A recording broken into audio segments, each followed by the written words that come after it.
back. We're the Book Mavens. I'm Rachel. This is Amanda. And today we're going to be discussing probably the most well-known Jane Austen novel, Pride and Prejudice.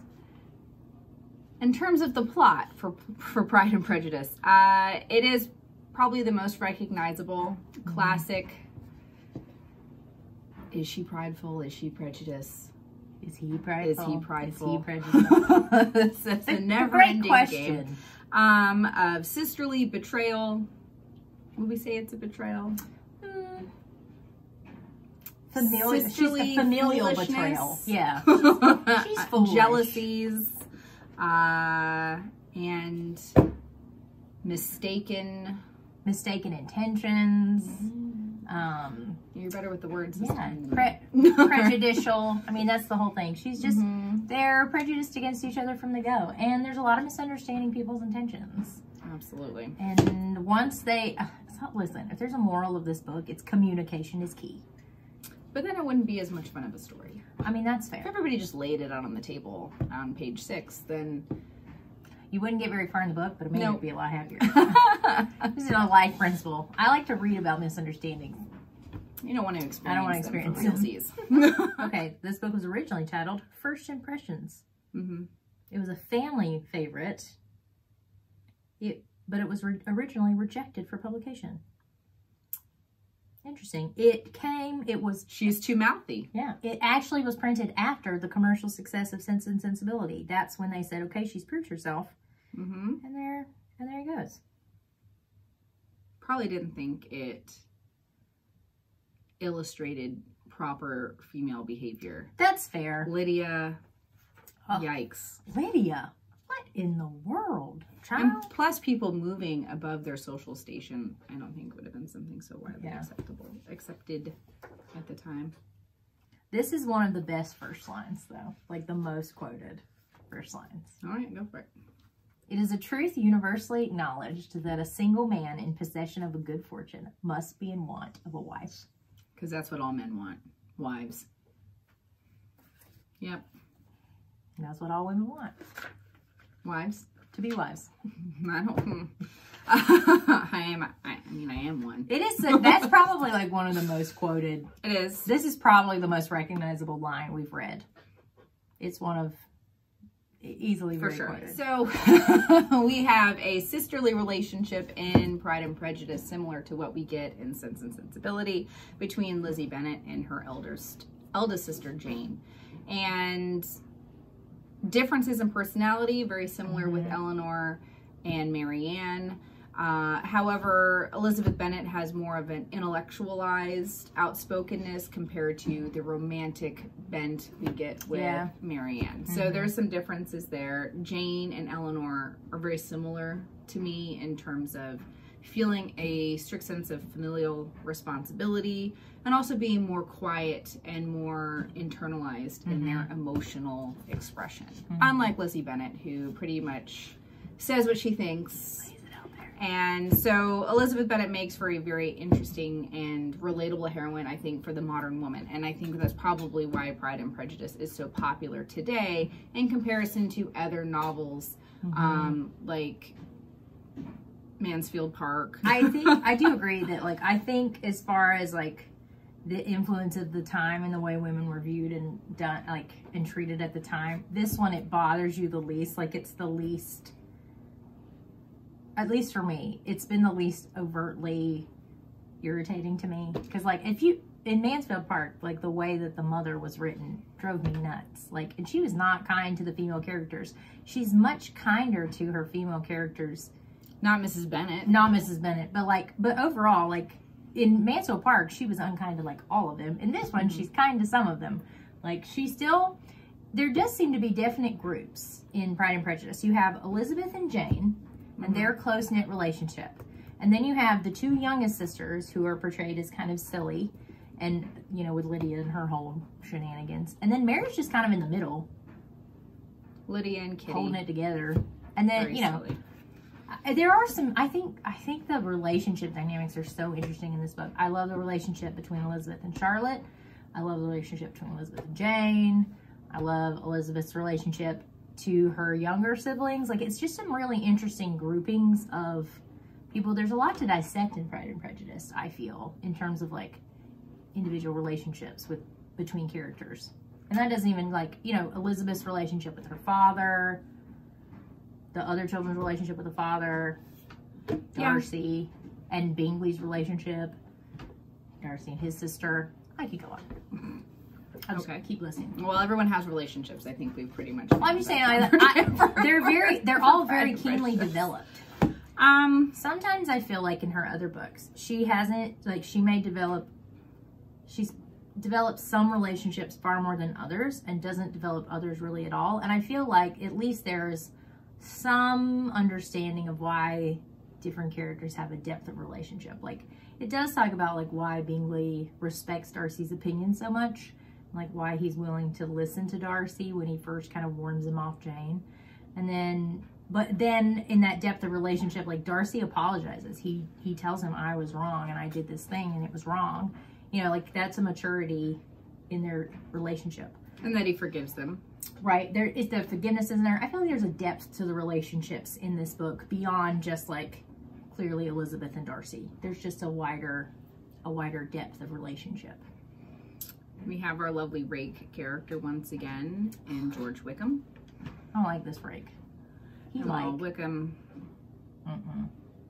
Wickham's just such a liar. Yeah, he's a liar, liar, pants on fire. Liar. And you know it while it's happening. You're like, that doesn't sound right. Yeah. So he's very unpleasant. I think he's more unpleasant than somebody like Willoughby. There it is. Another W. I knew it was a W. Yeah. She doesn't like the W's. Apparently not. With Willoughby, you had where I think he's a shallow character, but I do think that he did feel for Marianne. I think his intention was to marry her, even though he had done some shady stuff in his past. I do think that had he been able to inherit, he would have married Marianne. I agree. I think his intentions were there. Whether or not they would have had a happier, marriage compared to anything else, debatable. But Wickham is just pretty rotten. Yeah, he's really all about himself. He's so selfish. He doesn't care about the damage that he does. He has no intention of marrying Lydia. He really has no intention of only when it became only when it became financially advantageous because of Darcy. Darcy makes it financially advantageous. Like, he's just, I don't like that. I agree. I think Willoughby's intentions, at least in the moments with Marianne, were true. He really did have feelings for her. I think Wickham's always just been trying to play whatever game he thinks he can play. Yeah. And I don't like him. And then, okay, this did annoy me. The dad, Bennett, he's all like, oh, Wickham's my favorite son-in-law. I'm like, why? Why? He was not. I thought, is he being facetious? And then I kept reading. He's not. What? What? Excuse me. No. Because because Lydia's the first to get married, so henceforth he would be the favorite, because one less daughter to worry about. I don't like that. Well, Mrs. Bennett loves Wickham too. They all love him. Ugh, Lizzie doesn't. She comes around on that. She comes around that real quick. Well, eventually. She had to kind of be like slapped across the face with some information first. A little bit. One of the big things, I think, in terms of the time that Austen wrote these books and why Mansfield Park was so popular, is because Fanny Price was the reality. She was what it was to strive for, that she sat and was everything good, everything kind, and well behaved. She wasn't a scandal seeker. She didn't stir the pot anywhere, right? And that those behaviors were rewarded in a love match marriage. And so she was the reality. That is what it was to be a woman. Highly relatable character. So those books sold very, very well. As opposed to somebody like Elizabeth Bennet. Elizabeth Bennet's the fantasy. She's the woman who says her mind, speaks her mind, and isn't punished for it necessarily. Good things come to her. She has a very advantageous marriage in the end, and that wasn't the reality for women of this time. So that's what I in terms of talking about modern women, why we love this story so much, it's because Elizabeth Bennet is a modern woman, but that wouldn't be what the norm was at the time. So as much as we've kind of like crapped on Mansfield Park, it was very representational of the time. Well, that's what I'm saying. I've had a hard time with this throughout this series, with this, like, am I ranking them based on my mindset today or on the quality of the story? And most of the time it's on my mindset today. Like, I look at it, I'm like, oh my gosh, these people drive me nuts. Are the stories well written? I still think this is her best written book. The dialogue is snappy, perfectly paced for me. Compared to, like, Mansfield Park, just drug on. And it drug on. And Northanger Abbey was like 2 seconds. This one, I feel like her pacing is perfect. The dialogue is snappy between the characters. There is believable-ish drama. I don't know how believable. I don't know if I would say it's I don't know how believable I believe that Wickham would run off with Lydia. I find it very unbelievable that Darcy and Elizabeth Bennet would have ended up together, period, in the story. I know, but it's the one you like. It's the fantasy for sure. So I can see that. Darcy is such a good, that's the thing. It's like Darcy, you think is this, like, it's just the stations. That's in true. Life He's very, so very good. far apart. He is interesting because in other books that we haven't talked about yet, specifically Emma, they make so much out of the stations. Like, that's a key component of that book. And in this book, you're right, it's the fantasy. She really just kind of like, love is more important than all those things. Like, she tells Lady Catherine beyond your station. That's the big thing. Somebody's going to see beyond your station. Man, when she told Lady Catherine, oh, I won't promise. Ooh, I was like here for it. I was ready for, like, Catherine de Bourgh to get taken down a peg. But I always think of Dame Judi Dench because she was, like, just so excellent in that role, as she is in most things she does. She was just like, it was so good. But I loved the dialogue in this one. I loved, you've got those familiar relationships that I really like, as well as the romantic relationships. Of course, Darcy is just he's actually not my favorite fictional, like, hero, but of the Jane Austens, he probably is. Everybody loves Darcy. He's wealthy and handsome and does everything he can to help you. Yeah, he does. He is but always... he's so snobby. He is snobby. And super judgy. It's not that he doesn't have flaws. True. But he works to overcome them. Like, I love that he apologizes to the people that are the most important to him. He's willing to grow and learn. He apologizes to Bingley. He tries to fix it. Like, he does show acknowledgement that he's not perfect occasionally. Yes. Which I enjoyed. That makes him more perfect. And then Bingley is such a charming, like, goof. Ugh. Bingley's such a goof. Ugh. I love him. I love him with Jane. I love him for They're perfect for each other. Two wet mops together in the end. It's fine. It's fine. I mean, Jane is lovely. She's supposed to be very beautiful and kind and quiet. And the whole thing is that her reserve, which would have been totally appropriate and normal for the time, to Darcy is seen as that she lacked interest. Cold and aloof. And there you go. So once again, Elizabeth Bennet, and I think there's those parallels that run between her and Marianne. Their ability to share of themselves and their true thoughts and feelings would be massively appealing because it would have been so incredibly rare, if unheard of, at the time. And I'm sure that would be very appealing to young women going out there. Yeah. If only they could cut loose those kind of behavioral strings and behave in this manner of total kind of freedom and not be punished for it. So, you know, I guess Marianne is kind of punished for it. She almost dies. She does. Pride and Prejudice is the sexiest of the Austen novels. Okay. All right. You have more interactions on the page between Elizabeth and Darcy than you have of any of the other romantic relationships. You can't even count Emma and Mr. Knightley because they've had a long-standing relationship, but it's very familial for most of the book. That's an excellent point. It's a different tone. It's from the get-go. As soon as they meet, sparks immediately. All right? And it stays that way. You have to understand that his attraction for her goes against all societal norms, and you can't just act like it's because she has a smart mouth. That's not, he likes her. He wants to get with Elizabeth Bennet. And that comes across very clear. There are more sexual undertones and chemistry in this book, and that's probably why the films have been so successful, is because pulling it off the page, you can illustrate it very, very well on screen. I mean, we all know the hand clench in the 2005. Well, that was added. That's not like written. I know. I'm just saying that, like. But they do illustrate it because it's there. You can feel it. It's electric between her and Darcy. Yeah. And when she tells him, when he had proposed to her, in terms of this just being the most awful thing he could ever do in terms of his societal standing, and then she just bam slaps him back that he would be the last man she would ever consider. Bam, that heavy eye contact, being alone. They were alone for that scene. Him coming out of the water in the white shirt, that's on the page. I'm just saying, there's some sexy between the lines in this book, between the main characters, that you don't get in the other novels. And that's, I didn't think about that. That's what sets it apart to me. Because you talked about that in the Sense and Sensibility episode, particularly when we were talking about the movie adaptations, that like Edward and Eleanor are not together very long. And in this book, you're right. It is very much about their interactions with each other in a variety of... Many. Yeah, a variety of locations, a variety of circumstances. You're right. This is definitely much more developed than any other book. That's an excellent point. I know. I don't... I'm just kidding.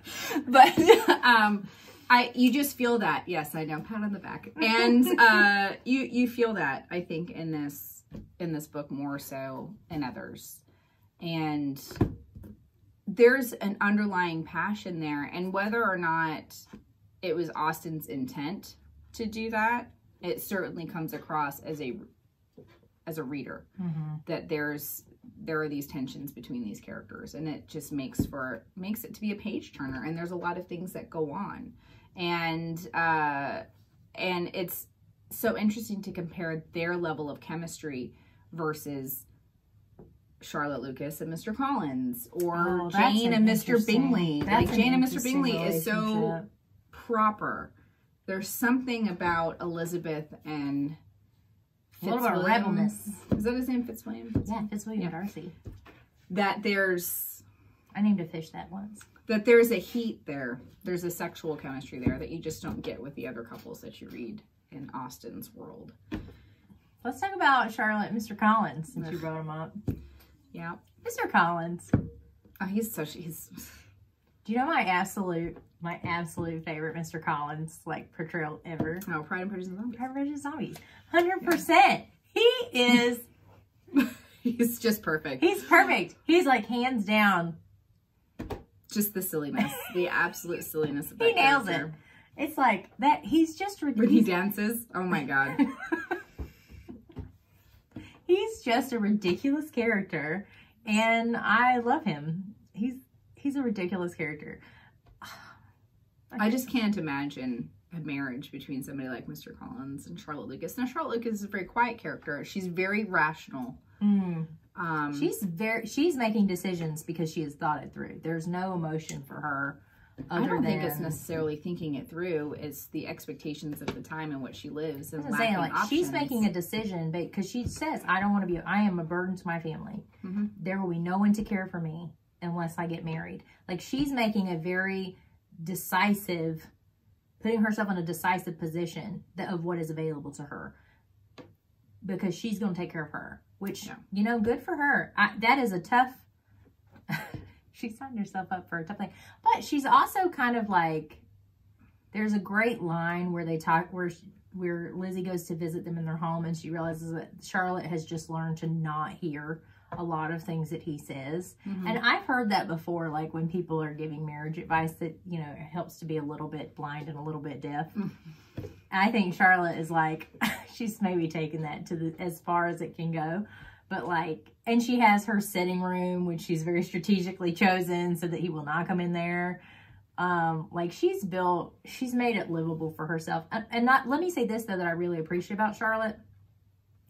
Having made this choice, she does not punish him for the fact that she's not, like, madly in love with him. She is a good wife and a good person and a good companion to him. It's a contented marriage. Yeah. It is a contented companionship. And I love that because sometimes you read characters where, you know, they get stuck in these marriages, these loveless marriages, and they just make each other miserable. But they have found a way to really kind of pull together and have a very contented life with each other. And I respect that a lot. I mean, how aware Mr. Collins really is of all of these conscious decisions that Charlotte Lucas has made is questionable. What a ding-dong. But she has certainly set herself up to be content and be a person within their society. And she's very happy, I mean, to the extent in which she could be happy in that situation. She has come to terms with her lot and that she chose for herself. She's making the best of it for herself. And I respect that a lot. Yeah, absolutely. I appreciate that she's not unkind to him. He's a very ridiculous man. He would be very easy to be unkind to, and she doesn't take the easy fodder, and I respect that. All right. So, well, we've got the Countess, and she is Darcy's aunt. She is a horrible woman. Everybody's like, Darcy's the prideful one. He seems like a downright humble little kitten in comparison. In comparison. I mean, he's not that humble, but yeah. In comparison, he is downright pillar of a model. She is something else. That's like one of my favorite scenes where she like confronts Lizzie and Lizzie is like, no, get out of here. But you're right. That is very against the social standards of the time. And maybe that's what it is. This is the fantasy of what Jane Austen wished women could be like, and that, you know, maybe that's why we love it so much as modern women, because she's poo-pooing on a lot of social strata. For sure. Well, the audacity of that woman to claim a engagement that didn't actually exist since their birth, since their infancy. I do think what's really nice, I think the best thing about Darcy is how much he sought to protect his sister Georgiana from the damage of Wickham. To protect her and get him out in a way, I think it's very honorable. I think the fact that he doesn't... He's an honorable man. Yeah, he's a very honorable man. And then, like, the fact that he does not... I mean, he is doing it largely to protect his sister, but the fact that he has not done more to, like, actively cut Wickham down is out of respect for his father. Like, Darcy deeply feels the honor of his family. He's a good person. You know, he has his moments, but don't we all? Well, I mean, he learns a lesson too. I mean, he and Elizabeth learn a tremendous amount from each other, and I think that's... I think they will balance each other well because they will challenge each other. Absolutely. Absolutely. I mean, he will challenge her. It's not like just because he's won her now and they're married that everything's going to stop. I think that there will be constant verbal challenges, which will keep their marriage very interesting. Not to mention all of their sparkage.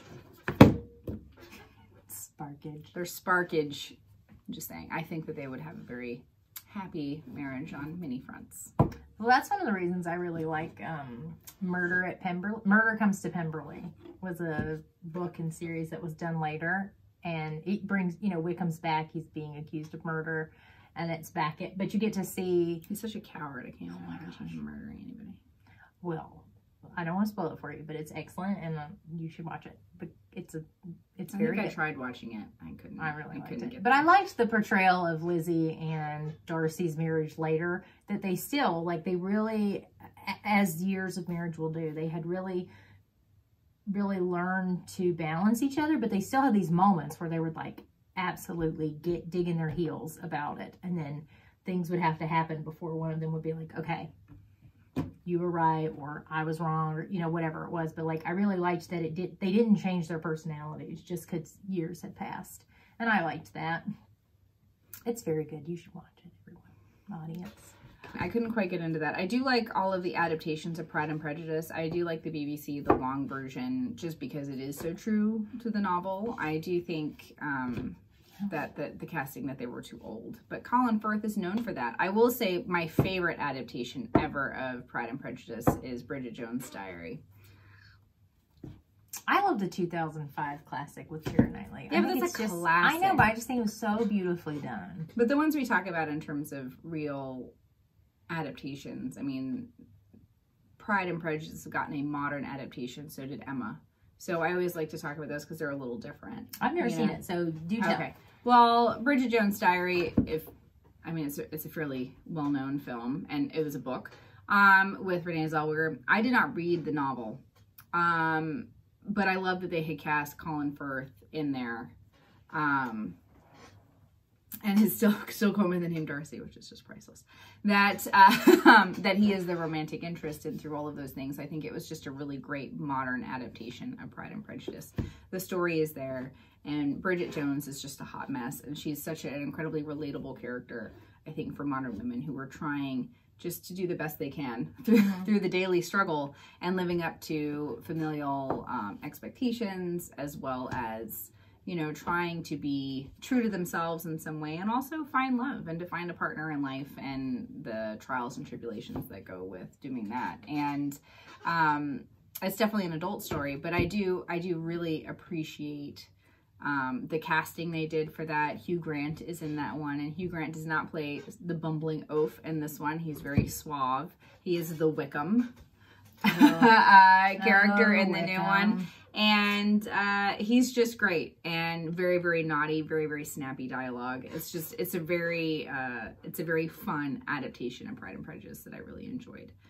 So, I liked so in terms of adaptations, I really liked, that I thought was just unique. There's a YouTube series called the Lizzie Bennet Diaries that I really like. Pemberley is Pemberley Digital. It's a company that Darcy owns. And like, so when Elizabeth goes to Pemberley, she goes to the company. And it's done as Lizzie's vlog. Like, it's her video vlog. There are something like 101 episodes. They're short, but like, it's, you know, the modern adaptation. I think it's really fun. And of course, you can very easily find the episode where they get together. It's like episode 98 or 99. That's the one, you know. Anyway, I'm just saying.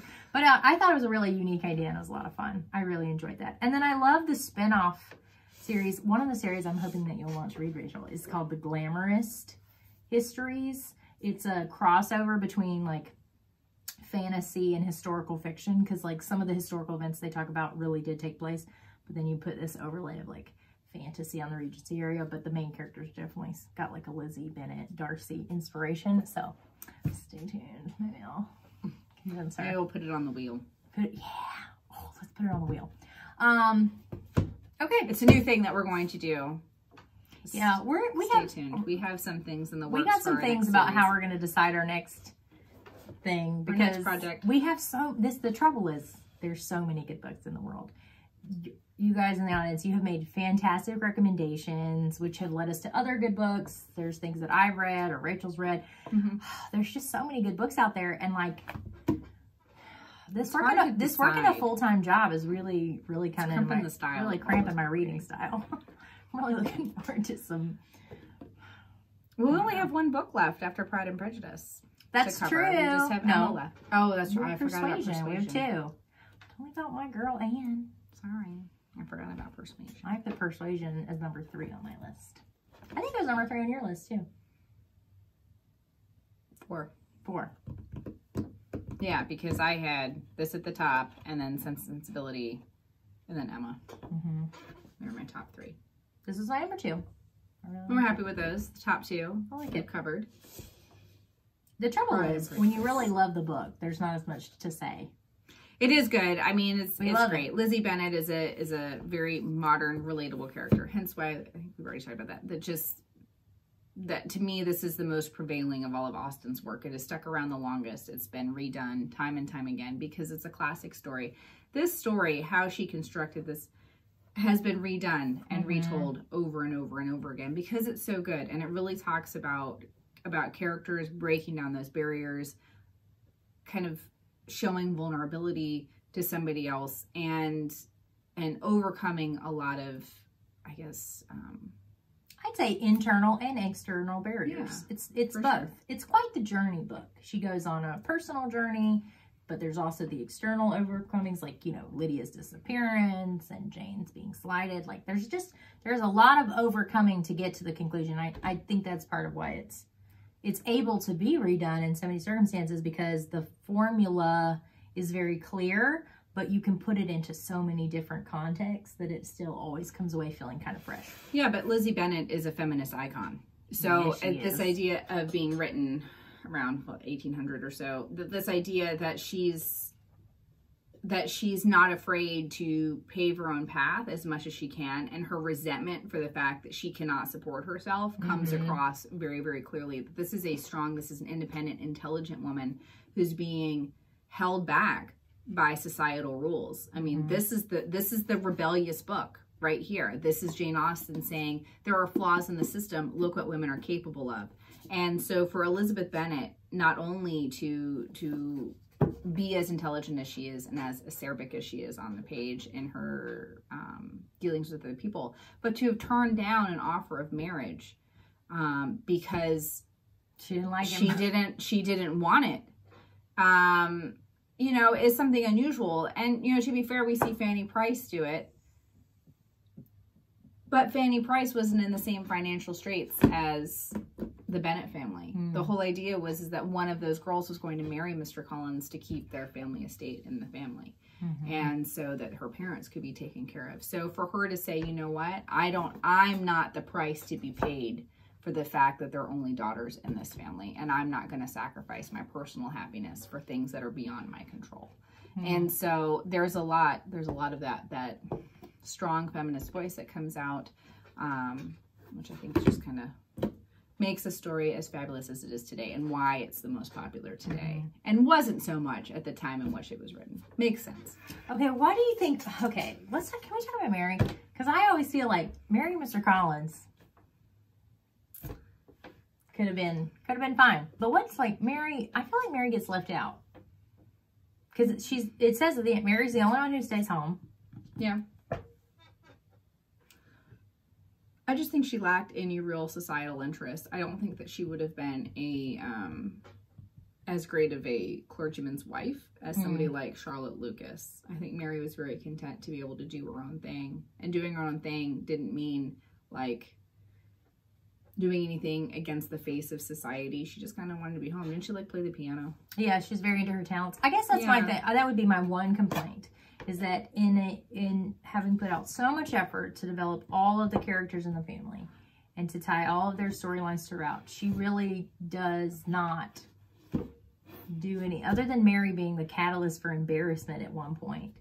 She really doesn't do anything with the character. And I always feel bad for Mary. I'm like, poor Mary. Yeah, but they did that in Sense and Sensibility with Margaret. I mean, Margaret wasn't really discussed. That's true. She was just kind of there. But there was a lot, I would say, more characters that were kind of left undone, undeveloped in Sense and Sensibility. This one, like, she spends so much time on so many of them, it just feels like Mary gets left out.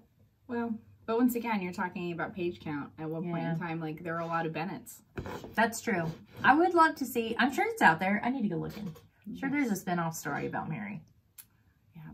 Mary and Margaret. I would love for, like, Mary to have, like, you'd be best buddies. Yeah, like spinster ladies.